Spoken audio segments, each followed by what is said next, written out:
ప్రస్తుతం మనము మర్రి చెన్నారెడ్డి గారి స్వగ్రామమైన సిరిపుర గ్రామంలో ఉన్నాము.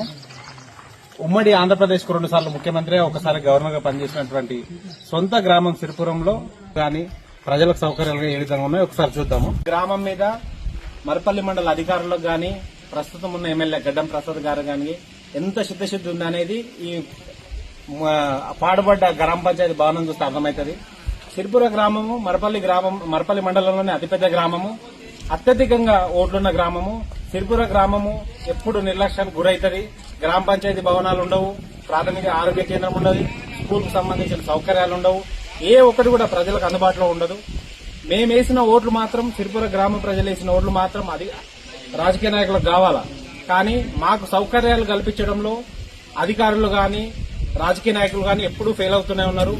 ఈసారైనా మాకు ఒకే ఒక కోరిక, సిరిపుర గ్రామంలో గ్రామ పంచాయతీ భవనం చూడాలని మా కోరిక. ఈ గ్రామ పంచాయతీ భవనం ఎప్పుడు కంప్లీట్ అవుతుందో అధికారులు గాని, ప్రస్తుతం ఉన్న ఎమ్మెల్యే గారు గాని, ప్రస్తుతం ఉన్న అధికారులు గాని చెప్పాలా. ఈ గ్రామ పంచాయతీ భవనం లేక, కనీసం మా గ్రామానికి గ్రామ పంచాయతీ భవనం లేక 20 సంవత్సరాలు అవుతుంది. 20 సంవత్సరాల నుంచి కూడా మా గ్రామానికి సొంత భవనం లేదు.